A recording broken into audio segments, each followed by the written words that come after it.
Assalamualaikum warahmatullahi wabarakatuh. Sebelumnya, perkenalkan, nama saya Reza Wardana Safitri dari Universitas Harapan Bangsa, Prodi S1 Keperawatan.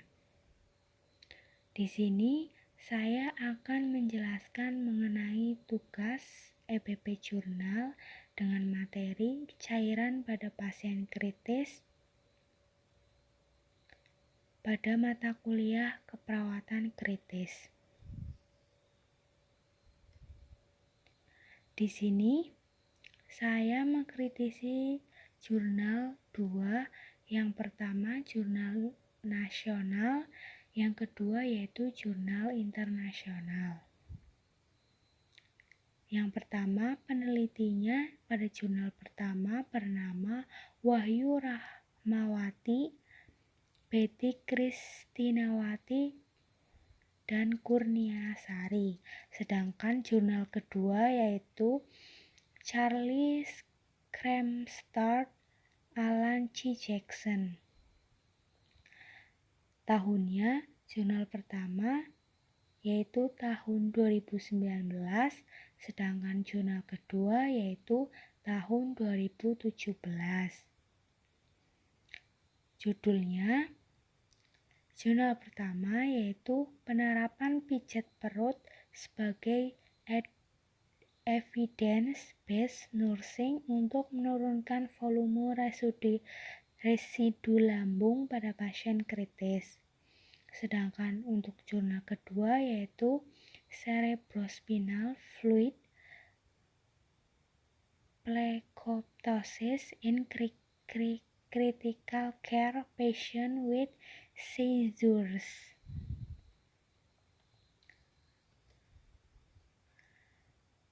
Metode penelitiannya pada jurnal pertama yaitu teknik pengambilan sampel secara purposive sampling. Analisis data menggunakan distribusi frekuensi. Sumber data diambil dari 10 jurnal internasional yang menjelaskan tentang pijat perut dan untuk mengurangi jumlah residu volume lambung. Sedangkan untuk jurnal kedua yaitu desain studi dan identifikasi pasien, kami menyelesaikan review grafik retrospektif pasien dewasa usia 18 tahun atau lebih dengan kejang atau SE di bidang medis dan unit perawatan intensif bedah dari Ilmu Kesehatan Winnipeg Pusat yang merupakan pusat perawatan tersier perkotaan selama 4 tahun. Kemudian untuk waktu penelitiannya pada jurnal pertama pada bulan November sampai Desember tahun 2019, sedangkan jurnal kedua antara Januari tahun 2009 dan Desember tahun 2012. Sedangkan untuk tempat penelitiannya yaitu jurnal pertama di ruang ICU RSUD Kabupaten Sukoharjo. Sedangkan untuk jurnal kedua yaitu di unit perawatan kritis di Pusat Ilmu Kesehatan Winnipeg. Untuk jumlah respondennya, jurnal pertama penelitiannya berjumlah 7 responden, sedangkan untuk jurnal kedua berjumlah 426 responden. Nah, dari jumlah tersebut 52 yang memenuhi inklusi dan pengecualian penelitian.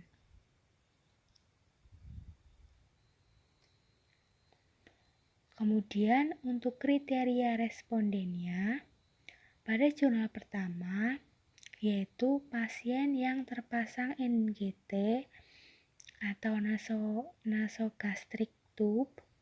Yang kedua, GCS pasien kurang dari 7. tidak ada radioterapi perut dalam 6 minggu terakhir, pasien yang mendapat obat prokinetik seperti domperidon, gisparadin, dan lain-lain. Kemudian pasien pasca bedah perut. Kemudian untuk jurnal kedua, peneliti tidak menjelaskan kriteria responden. Selanjutnya untuk instrumen atau alat ukur, teknik pengambilan sampel secara purposive sample, analisis data menggunakan distribusi frekuensi. Kemudian untuk jurnal kedua, peneliti tidak menjelaskan instrumen yang digunakan. Cara pengumpulan datanya, pengumpulan data menggunakan teknik observasi sumber data diambil dari 10 jurnal internasional yang menjelaskan tentang pijat perut untuk mengurangi jumlah volume residu lambung. Kemudian untuk jurnal kedua, peneliti tidak menjelaskan cara pengumpulan data yang digunakan. Kemudian hasil dan pembahasannya. Pada jurnal pertama, hasil penelitian menunjukkan setelah dilakukan pijat perut selama 3 hari berturut-turut pada 7 pasien, ada penurunan jumlah volume residu lambung rata-rata pada pasien yaitu 85,00 cc atau 43,49% di hari ketiga dan rata-rata GRF per hari 1130,71 cc atau 63,27% dan GRF pos hari ke 1 yaitu 111,43 cc atau 43,98%. Nah, hal ini sesuai dengan penelitian yang dilakukan oleh Thomas SS bahwa pijat perut telah terbukti menjadi teknik yang efektif dalam mengurangi volume residu lambung pada pasien khususnya yang terpasang nasogastrik tube. Dalam penelitian tersebut tidak didapatkan hasil ada perubahan signifikan dalam volume residu lambung.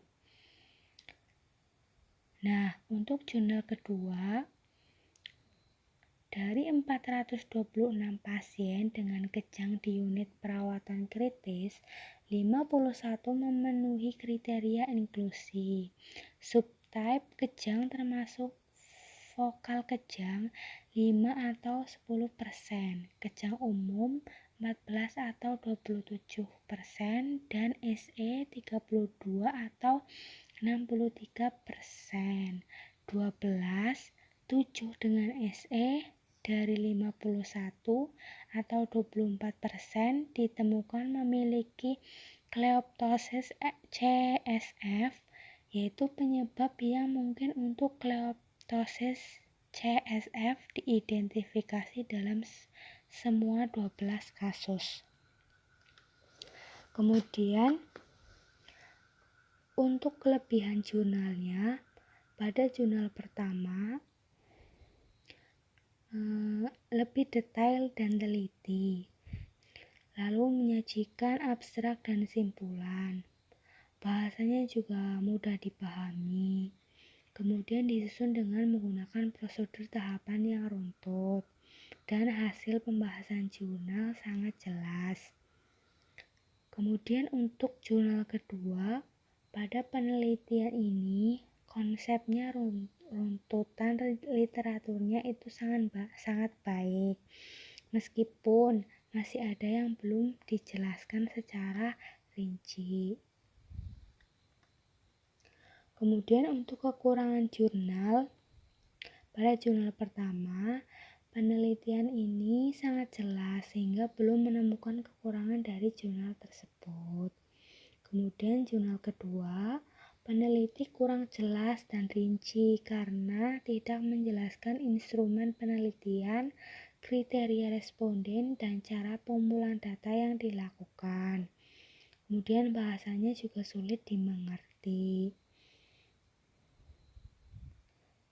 Yang terakhir yaitu rekomendasi. Pada jurnal pertama, diharapkan bagi tenaga kesehatan dari hasil penelitian ini diharapkan untuk menerapkan pijat perut sebagai salah satu tindakan mandiri perawat dalam mengurangi jumlah volume residu lambung pasien-pasien kritis yang terpasang nasogastrik tube. Kemudian untuk jurnal kedua, dalam jurnal ini mempunyai materi yang cukup penting dalam dunia kesehatan, sehingga harapannya jurnal ini dapat bermanfaat dan menambah wawasan para pembacanya. Mungkin cukup sekian dari saya, kurang lebihnya saya mohon maaf. Wassalamualaikum warahmatullahi wabarakatuh.